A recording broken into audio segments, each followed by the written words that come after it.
Hey, everybody, good evening. Welcome to episode 2 of the Ranger Zone. We got a little happy recap tonight. You got your co host, Fly Guy Carl, of course, and then you got Rob joining me, of course. Rob, nice game tonight. Feels good, doesn't it? It does. It feels good to get back into the win column after losing to Winnipeg the other night. Yeah. Nice start so far to the season. 3-1 feels good. I like where this is going. We can kind of break it all down. I figured the best way we could do this is let's start with tonight's game. Nice game, 6-4 win over the Ducks.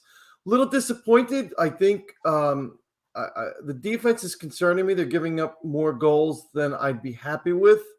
I don't want to say Anaheim's not a bad team. It was they look like they've got some weapons and they're young and they're building. But again, the defense looks like it needs to tighten up a little bit.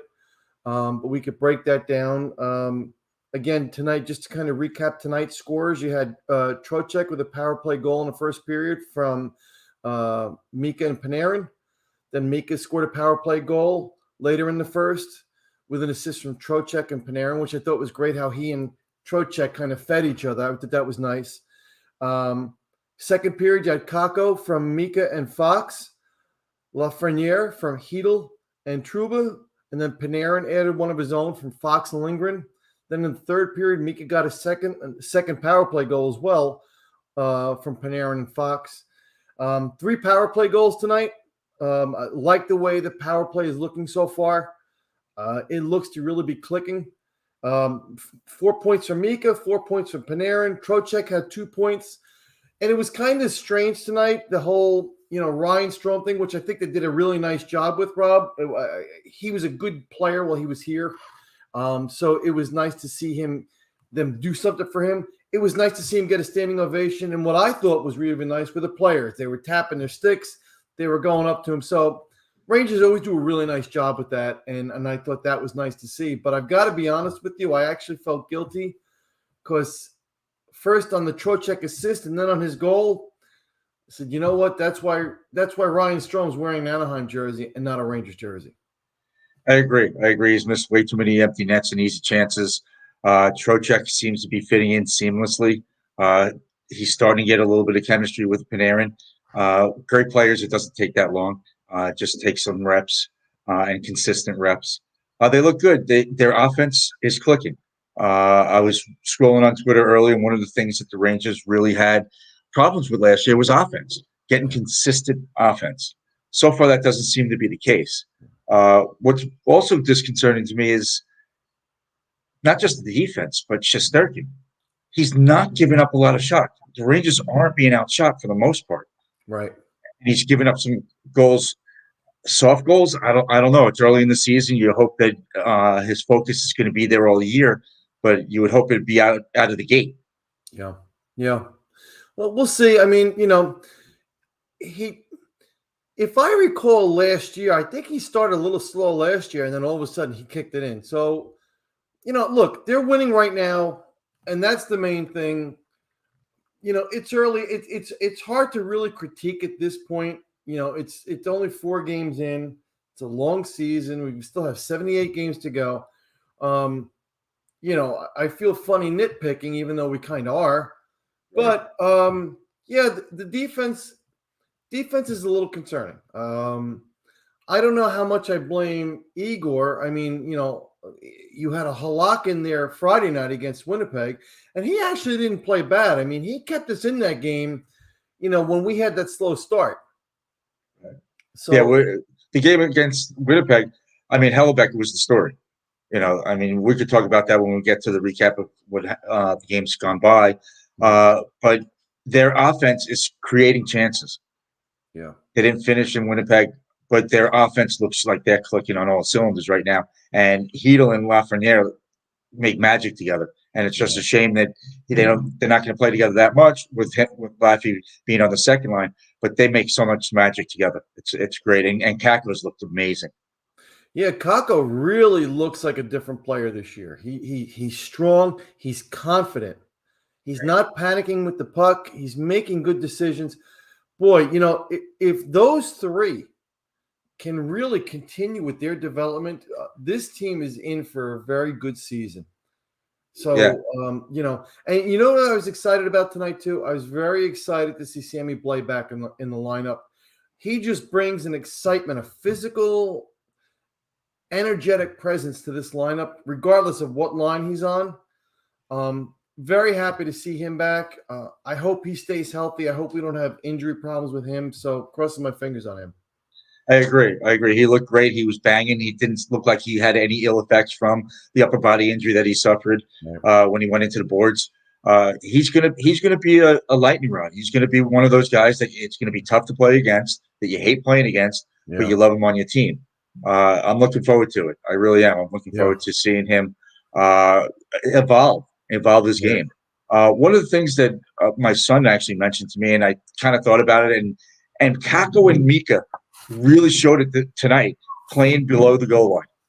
Yeah. And my son said, when was the last time a Rangers team played this well and this consistently below the goal line? Right. And I would have to think back to maybe when Yager was with the team.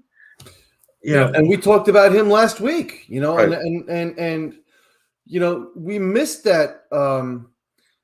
I don't want to say physical presence, but just that grinding style, that guy that's going to go in there, and then once he gets the puck, you can't get him off it. Right. Right. And Kako's showing that early on. Yeah. Yeah. So if they can maintain that, really, it's just it's exciting to see. And one thing I wanted to go back to where you mentioned how the offense is clicking. They're clicking 5-on-5. Correct. Which that was our biggest problem last year. We had to pray for penalties last year. Right. And they're clicking 5-on-5 right now. And that offense is just firing away. It's really, the big thing is, can they stay healthy? Last year they stayed healthy. This year, it's early. We hope they can repeat that because there's not a lot of cap space. If they have injuries, it's going to be tough replacing bodies this year in that lineup with the cap space. So, look, that's out of our control, of course, but boy, it's a concern. You kind of hold your breath a little bit. Oh, you absolutely do. And with Blake getting hurt early, it's like you hope that's not setting a trend. Right. So the only thing is, it'll show their depth in the minors. If they do need to bring up bodies because of the cap situation, they're not going out and making any trades. No. It's going to be in-house options. But their power plays clicking, their 5-on-5s clicking. Just their defense is clicking. I mean, they get points, but they're just not keeping the puck out of the net right now. But I really like the way this team has started out the year. I think that the defense could come. Usually it's defense ahead of the offense. In this case, the Rangers offense is ahead of their defense right now. Right. And for everything they went through last year, 5-on-5, it's not a bad thing that their offense is ahead of their defense right now. No, you're absolutely right. The arrow is pointing up. They're off to a good start. Let's hope they can maintain it. Long season, 82 games, long season. There's going to be peaks and valleys, and there'll be some rough spots. But the early signs from this team are very good. They look like they learned, like they matured. They look like they learned a lot from last year's deep playoff run, and they just look really focused. They do. And Gallant's pushing some right buttons right now as far as the line combinations, because everybody seems to be fitting together. Sure. We'll see as it goes along. When they play tougher teams, I mean, Tampa's obviously a good team. They look good against Tampa. They outshot them. I want to say something like 39-26 in that game. But they're not playing against the best talent right now. I mean, obviously Anaheim has some talent, but yeah, they have coming up. They have Columbus and they have San Jose. Neither team has won a game so far, so they're not in their strength part of this, the strong part of their schedule. But they got to take advantage. They got to win these games. They've got to get the 2 points in regulation against these teams. Right. Yeah, these are the games where you accumulate points and you make it easy for yourself later on. Before we go into week one and last week's game, just John Tortorella in Florida, in Philadelphia, 2-0 already. Well, they're up and down. This is going to be a tough division. Oh, kills me. I like Gallant, but I love Tortorella. Loved him. Yeah, I like him too, but as with like Keenan, very short terms on their Yeah. contract. They don't last long because their style of play, their style of coaching Yeah. really wears on players. Right. And you really need a veteran group to be able to put up with that. Yeah. No, you're exactly right. Exactly right. So, but boy, it kills me that he's back in this division. And with the Flyers, it's just really, come on. But all right. So anyway, Well, enough of Vino that. did it. What's that? Elaine Vino did it. Came back with the Flyers. Yeah, but I didn't like him as much as I did Tortorella. I See, I didn't actually fear like him as Vino much. more. Yeah, yeah. So let's kind of go through last week's game. So Okay. last Tuesday night opener against Tampa, you 3-1 win, of course. Mika with the 2 goals, one on the power play, one shorthanded, and then Barclay Goodrow. It's nice to see him get one in early. A lot of good things coming out of that. Kratsov, I never say the name like Kratsov with the upper body injury. Right. I think they're saying he's close to coming back, right? Yes, he should be back. If not against San Jose, then possibly against Columbus. So where does he come back? Third I, line, fourth line? I think you put him back with. I think you put him back with the second line. You have, I don't believe injury should derail you from what you were trying to accomplish. So put him back. You already know that Laffy can handle it. So you put Laffy back with Hedel. You put Kravtsov back on the second line, see if you get magic there. And if not, you could always just switch him. You could put Kravtsov on the third line with Hedel, and you put Laffy back up on the second line. I just, like I said, I don't think injury should stop you from going back to the position you were playing before you got hurt. And you see, in as much as I buy into that train of thought, I do. But right now, the way this offense is clicking with Lafreniere up with Panarin, I don't touch that. I would put Kratsov down with Hedel, let him get his legs back, let him get back into the flow, let him prove himself, and if he's doing well, you switch him. But I don't want to touch that. Those top 2 lines right now are just on fire. Yeah, but remember tonight, Hedel had the assist on Lafreniere's goal. So, I just think they make magic together too. So either way, you're going to get some magic happening. Sure. So it's just let Kravtsov get his confidence back being on the second line. If you demote him with an injury, I just think that maybe it plays it on his mind. Let him go back to the second line. Let him go back to what he was working towards and see if that magic is going to be there. And then you could always switch it if it's not. We'll see. I mean, look, you can make a strong case for either one. And Absolutely. there's no right or wrong here because Gallant's going to do what he wants to do. If this is rolling right now and he's ready to come back, I don't want to touch it. But I'm not getting paid to make those decisions. I can tell you that.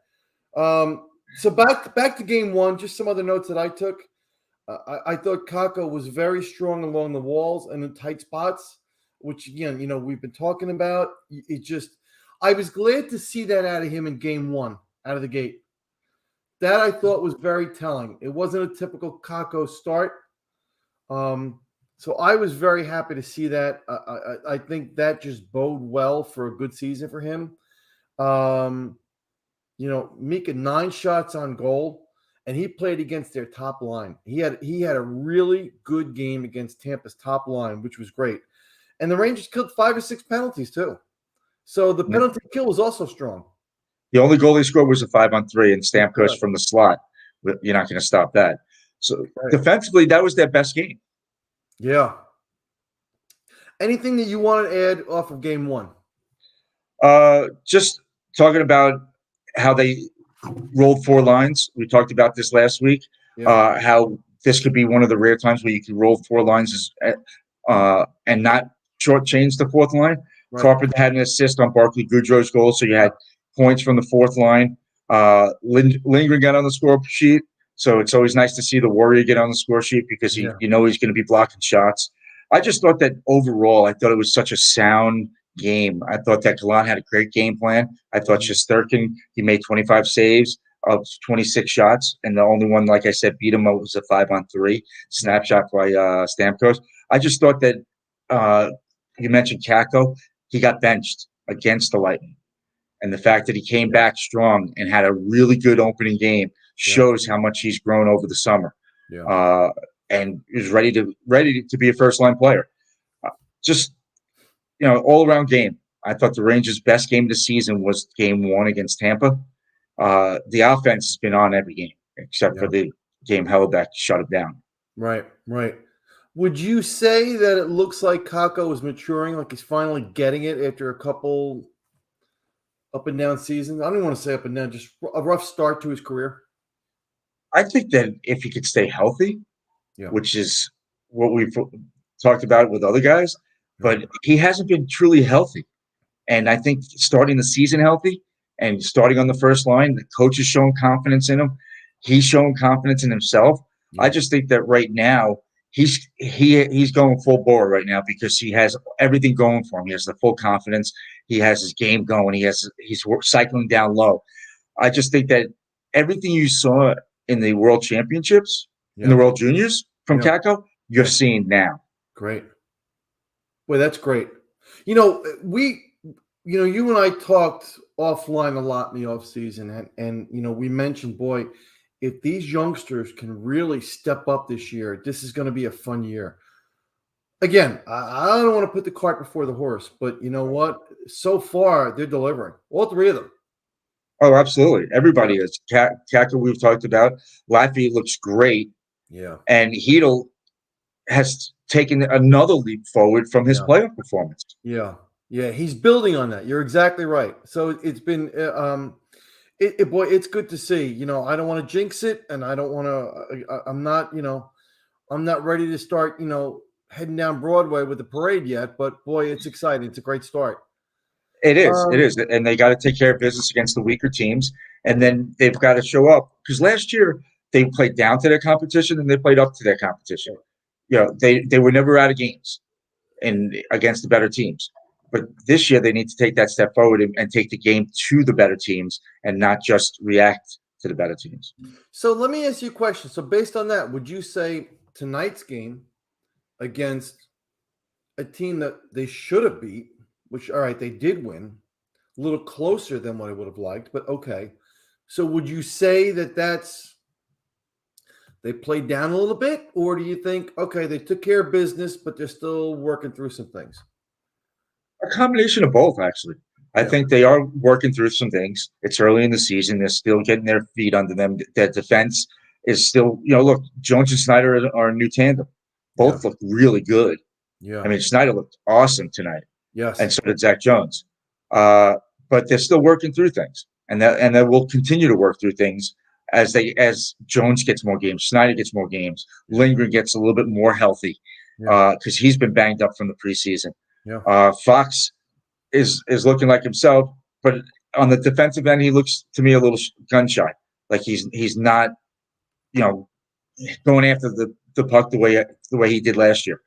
And I think they played down because it shouldn't be a 6-4 game. And I think that Shesterkin, lost some focus and concentration. I think the Rangers on a whole lost some focus and concentration. Look, they were up 2-0 and then it was 2-2 in the second period.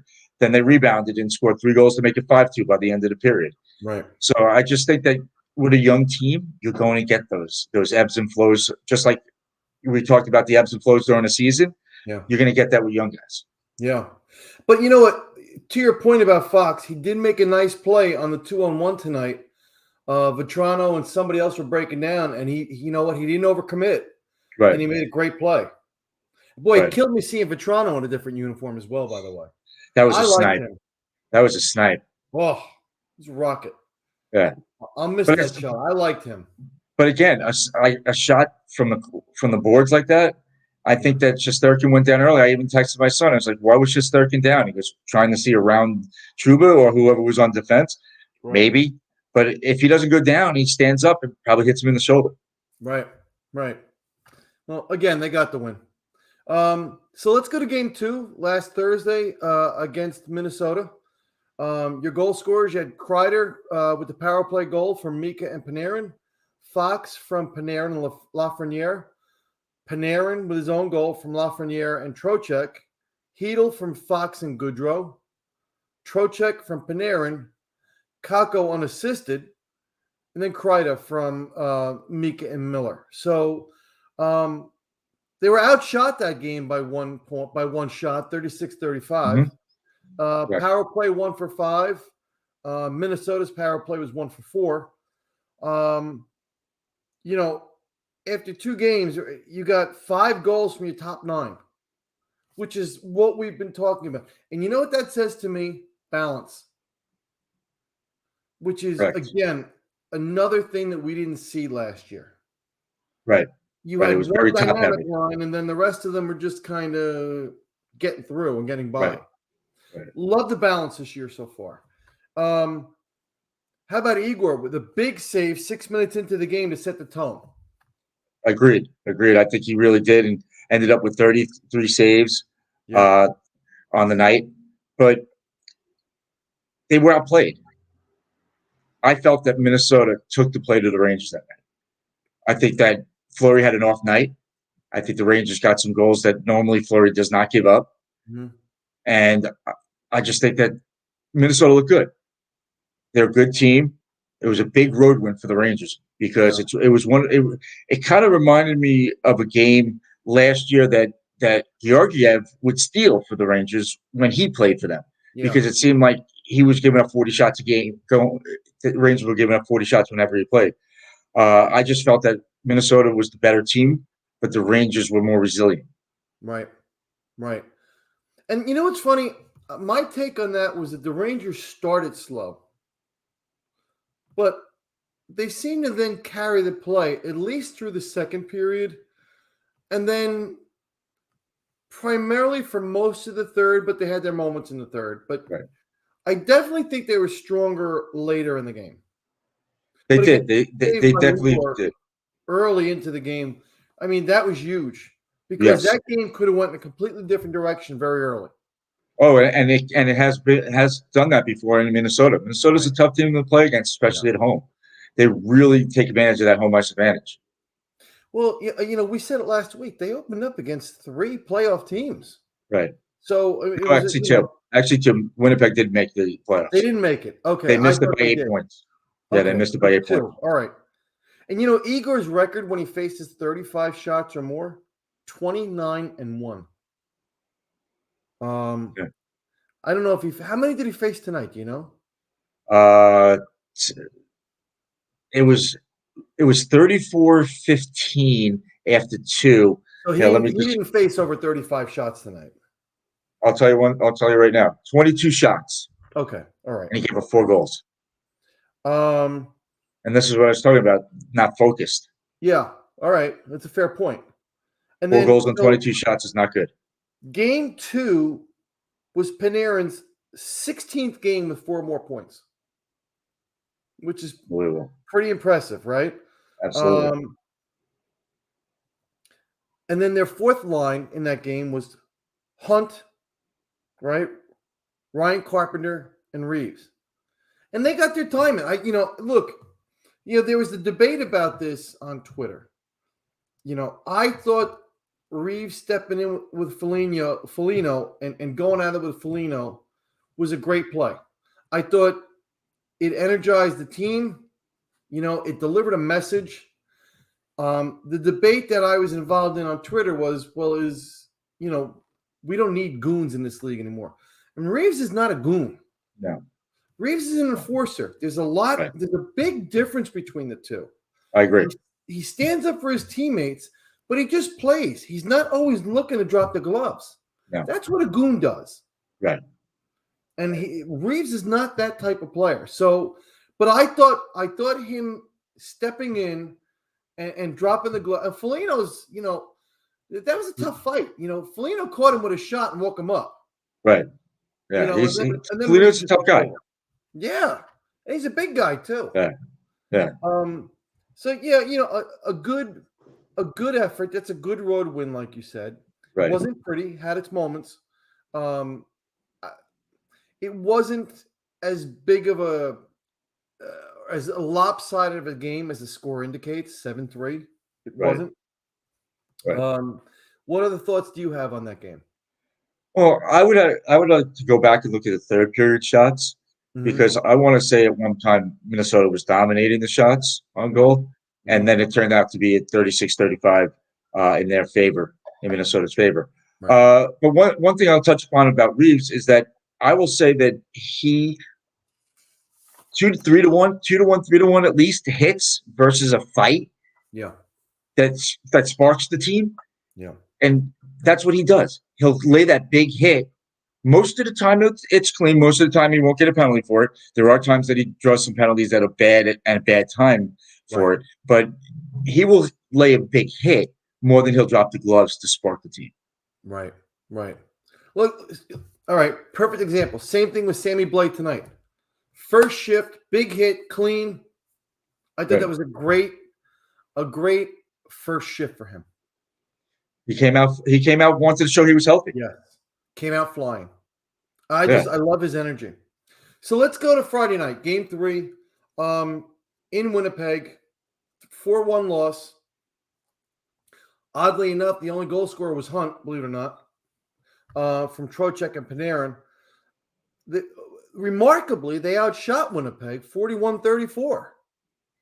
Right. And again, that the score indicates that was a bigger blowout than what it was. And for the most of the part, that was a tie, a close, a 1-goal and tie game until late in the game. Right. You know, Yeah, that game got away from the Rangers really quick. yeah, right. 0 for 2 in the power play. Winnipeg 1 for 3 in the power play. Again, just some notes I had. Slow first period. They controlled the second and most of the third period, but then late in the game, it looked like just late in the game they just ran out of gas. And it was the second of back-to-back travel days, Yeah. so there's no reason for them not to be tired. Right. And this is one of those that you just chalk up to Hellebuck stealing a game. Oof. He stood on his head. I remember a game, I think the Rangers won 4-0 with Georgiev in the net, and they were outshot like 45-22 or something like that. Yeah. And it's one of those games where you just tip your hat to Hellebuck, who's a good goalie. He's not a bad goalie. Right. And he stole a game. And the Rangers, they were clicking, they were firing shots. And they had 41 shots to their 34, and a lot of them high quality shots. Hellebuck really stood on his head and played probably the game of the year so far. Yeah, you have to tip your hat and give him credit. He not only kept them in that, but he preserved it for him. Yeah. There's no other way around it. And look, 41 shots, that proves it right there. We had 41 shots in the guy. Yeah. Trouba took a bad penalty late in the game, the delay game penalty, where he flipped it into the stands. Right. And then as soon as he does that, they come down and they score the power play goal, go ahead, and then it was just over from there. Right. But like I said, they ran out of gas. They ran out of gas in the third. They made a lot of defensive mistakes, and when you see that, that's a tired team. Mm-hmm. Mental mistakes, defensive mistakes, that's a tired team. Yes. And that's why I say I think they just ran out of gas late in that game. I agree. Big game the night before. It's early in the season. I could be wrong, but I'm hoping that's all it was. No, I would agree with you. I would say that that's exactly what it was. They ran out of gas, and as you said, when you make mental mistakes, that's the sign of a tired team. Yeah. Because the mind wants to do one thing, the body says, no, sorry, it's just not going to happen. But it's funny. So talking about the Minnesota game, you said, I wanted to see the third period shots, right? Second period shots Friday night in Winnipeg, they outshot Winnipeg 21-7 in that second period. So they were cranking. And I think, again, it just all points to they ran out of gas. Right. But they were flying. They were. Go ahead. They threw everything but the kitchen sink at Hellebuck, and I think if they threw the kitchen sink, he would have kicked it out too. He would have saved that too. You're exactly right. Came out of the game fairly healthy, except for Ryan Carpenter, who took the skate to the head and got cut on the head late in the second period, and we lost him for the entire third period. So that's another thing. They were skating a man down. Yeah. So you had some people double shifting. Right. So again, I thought Yaroslav Halak played a strong game for his first game, as our backup. He knows his role. Good goalie. I mean, he's been in the league long enough. But, and he's been on the Rangers before, hadn't he? Hadn't he Islanders. been on the Rangers before? No, Islanders. I thought for sure he was. But, No. look, for a backup goalie, I don't really think you can ask for more than that. He played a very good game. But the defense collapsed in front of him in the third period.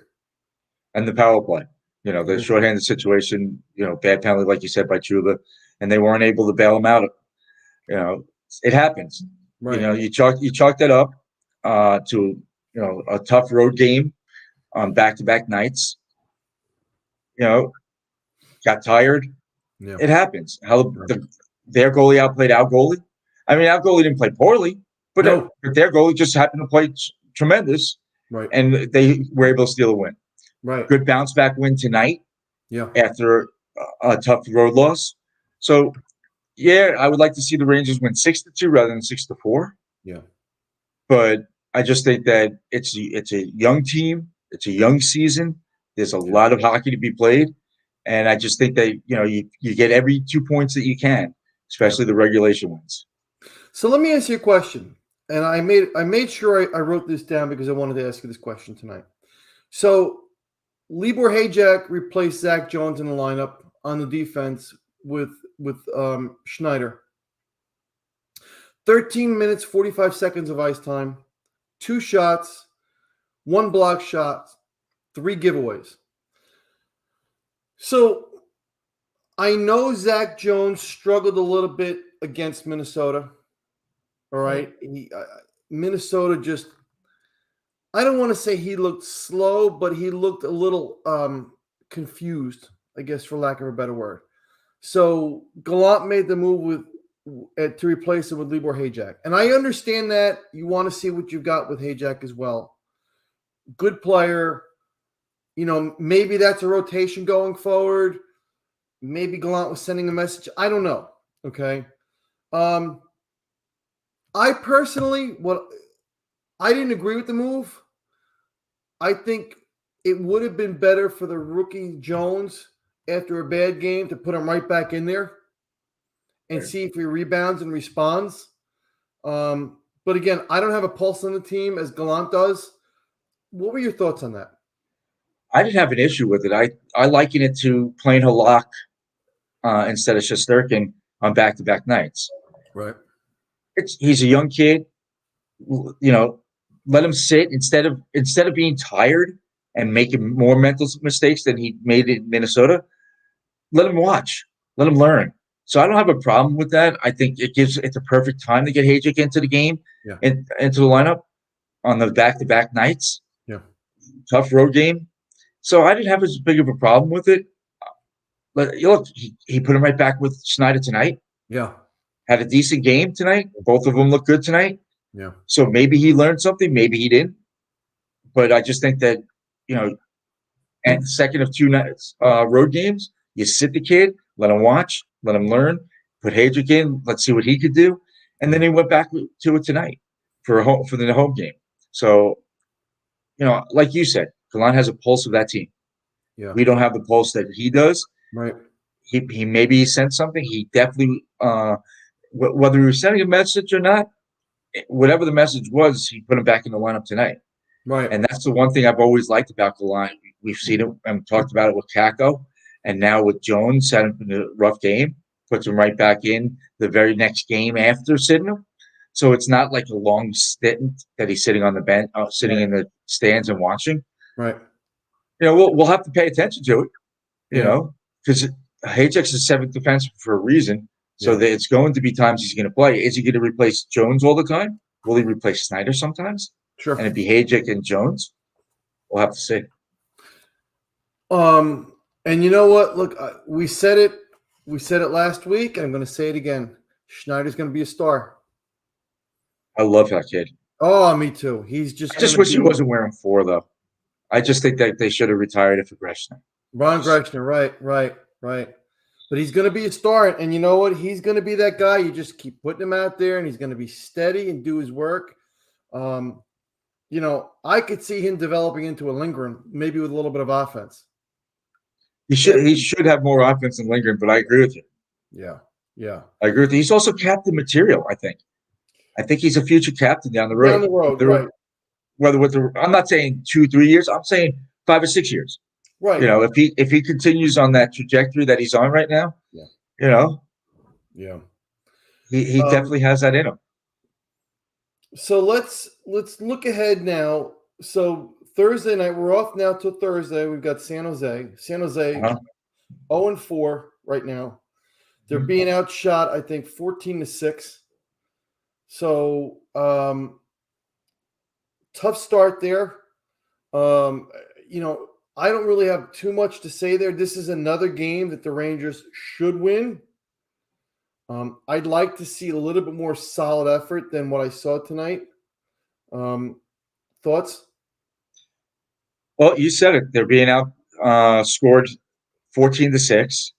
Their two goalies, one Capo Kakinen has a .410 goals against and is 0-2 with an .814 save percentage, whereas Reimer is 0-2 with a .256 goals against and a .924 save percentage. Now, what does that mean? Well, Kakinen has given up 5 goals against a Chicago team, and he gave up 3 goals against Nashville. Whereas Reimer has given up 2 goals against Carolina and 3 goals against Nashville. So I'm expecting to see Reimer in net on Thursday because it seems to me he gives them the best chance of winning. But here's the most disconcerting thing if you're a San Jose fan. And if you're a Ranger fan, you've got to take advantage of this. They don't have anybody that's a plus on their team. Wow. I think they're only zeros, even or negative. Wow. Oscar Lindblom, -4. Logan Couture, -4. Kevin LeBlanc, -4. Eric Carlson, -3. And Radim Simek, -3. And that's where I stopped. I didn't go to the -2s and whatnot because I'm just thinking that's just ridiculous as it is, all those minuses. They really need to take advantage of this. The other thing that stood out to me is their leading goal scorer has 1 goal. Nico Sturm, Evgeny Svechnikov, Luke Kunin, Logan Couture, and Thomas Hertl all have 1 goal. And only Luke Kunin and Logan Couture have an assist at a goal. You either have a goal and no assist or no goal and an assist on that team. Wow. And you look, that's eventually going to turn around. Let's hope it starts next week. Yeah. Let it start next week, not Thursday night, But that's just – and that's another team in a rebuild. They're very similar to Anaheim. Right. Again, I'm looking at this more from the Rangers standpoint. Like, I'd be very happy with a 4-2, 5-2 win there. I'd almost be happy with a boring type game, which is one-sided. The Rangers dominate. I want to see that, where I want to see the Rangers go out, because you said it. We're so used to in the past the Rangers playing down to their opponent. Right. And a lot of these teams that they should be beating, they keep them hanging around. I want to see them take that step. I want to see that maturity, that advancement. Like, we got this. Like Tampa has done for years. Right. You know. I think that if the Rangers won tonight 6-2 and outshot them 41-22, whatever they outshot them, we would not be belittling the point of playing down to the competition. Right. If they outshoot San Jose, 35-20, win 4-1, 5-2, we could probably say it's a solid game. Yeah. We're not complaining. Right. And then Sunday they have Columbus. I think it's a 5:00 face-off Sunday afternoon. I think you're right. And again, 5:00 Eastern, of course. Sorry about that. And then Johnny Gaudreau, obviously, there's a headliner. Are they still winless? 0-2, I believe. 0-3. 0-3. Okay. And similar to San Jose, they've given up 14 and scored 5. Wow. Very similar. Yeah. So who's there? How's Goodrow doing so far? 1 goal, 1 assist. He's a +1. Okay. And does Patrick, anybody have more than 1 goal there? oh wait, Wow. I'm sorry. Gustav Nyquist has 2 goals, Oh, okay. Okay. and he's a -2. Oof. They're another one. Line and Goudreau are +1s, but the thing about Line is he's out. When I was watching the Anaheim coverage, they had showed that he's out 3 to 4 weeks with an elbow strain, so he won't be in the lineup. Really? His all of his 1 goal and his +1 won't be in the lineup on Sunday. We're catching a break. We're catching a wounded team. And what about their goalies? Well, their first, they have 2 goalies. One is Elvis Merzlikins. Mhm. Wait, sorry about that. Thing popped out. Elvis Merzlikins is 0-1 with a 5 goals against with an .800 save percentage. He's given up 5 goals on 25 shots against St. Louis. And then Daniel Tarasov, 34 shots and 34 saves on 39 shots against Tampa, and 39 saves on 43 shots versus Carolina. He has a 4.50 goals against with an .890 save percentage, a little bit better. So it's pick your poison who will be in net against the Rangers on Sunday. It really depends. I didn't look at their schedule, who they play, if they play before or after the Rangers. Right. First of back-to-backs or second of back-to-backs. Sure. But it doesn't really matter who's in net. Their save percentage is not good. So Sunday's going to be a fun day. Giant football and Ranger hockey. You know what? I used to look forward to the Giants playing at 4 in the Eastern, and then going right into the Rangers, who played at 7 or 7:30. Yeah. But this will be Giants at 1 and Rangers at 5. So have you looked ahead beyond Columbus at this upcoming schedule? I honestly have not. Nor have I. So let's switch gears for a moment here. Let's put your referee hat on for a minute. Okay. Have there been any calls that have caught your eye? What's your take on the officiating so far? Honestly, I've been focused so much on the Rangers and trying to see what they've been doing that I really haven't paid attention.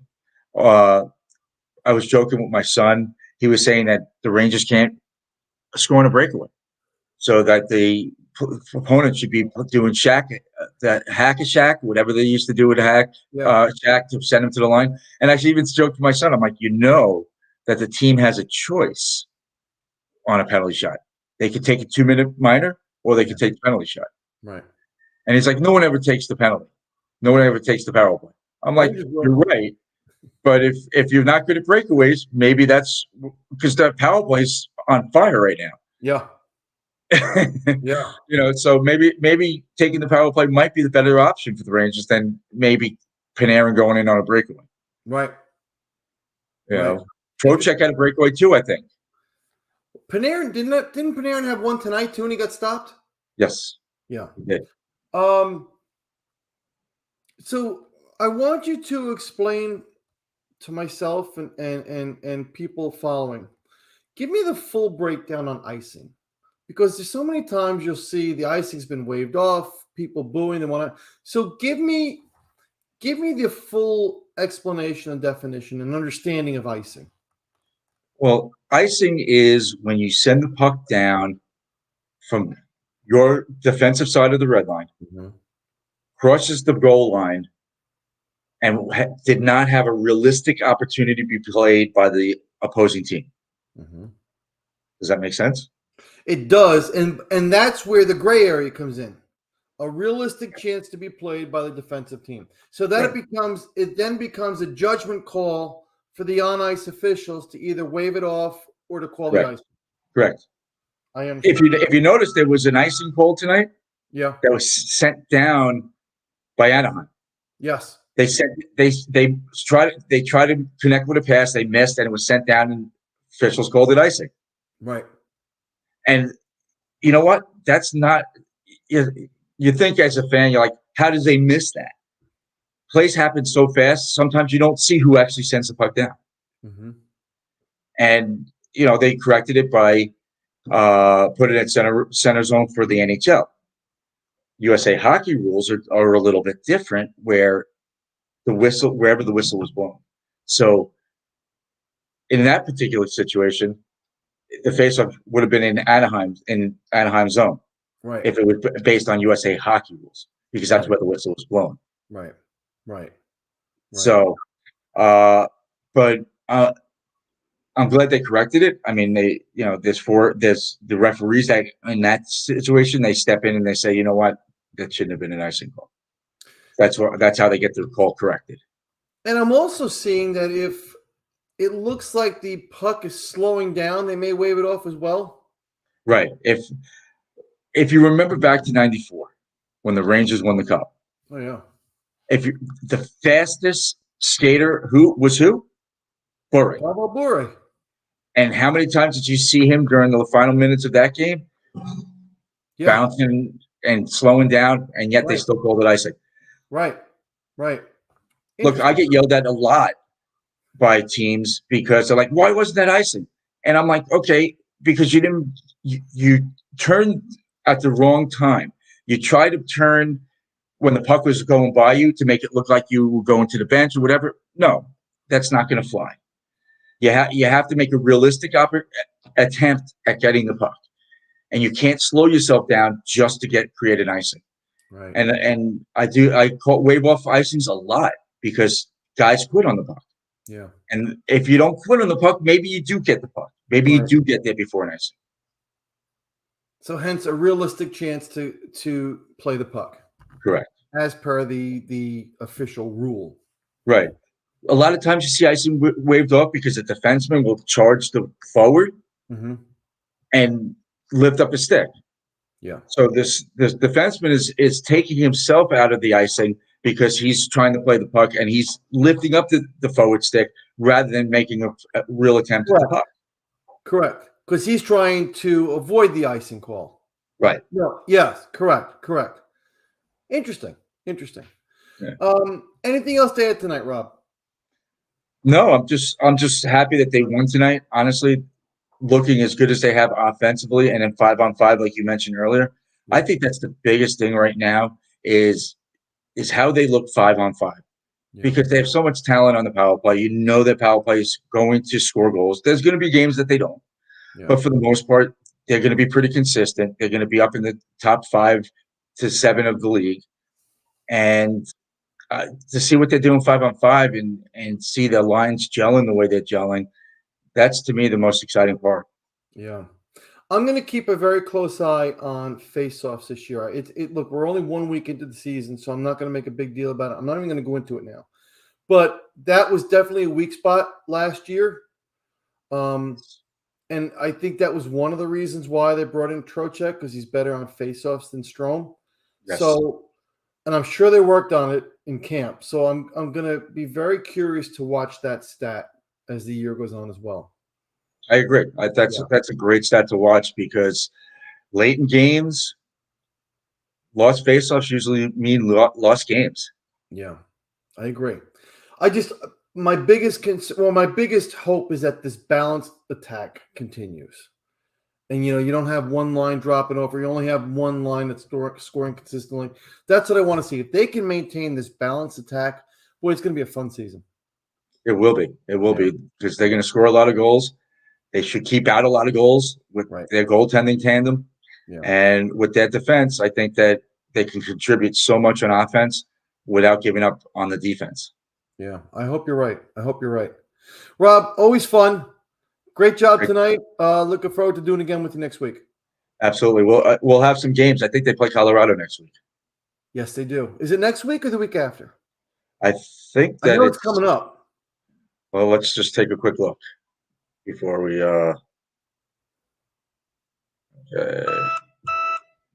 they play Colorado on Tuesday after Columbus. Wow. Interesting. And then they play the Islanders. They play Colorado at home, and then they play the Islanders on the road, back to back with Colorado. Tough week next week. Should be It fun. will be. All right, Well, brother. Always fun tonight, man. It will definitely be more exciting than the Anaheim game because Colorado and Islanders are going to be two teams that the Rangers are going to need to prove they could beat. Islanders always get up for these Ranger games. Always. Always. All right, brother. Good job tonight, as usual. You Looking too. forward to doing it with you next week. Everybody, thank you for tuning in. We're going to look to start adding some followers to the show as well. So please keep your eyes open for that. And thank you for watching, and we hope you continue to enjoy the show. Good night, everybody. Thank you. Rob, thank you, buddy. Thank you.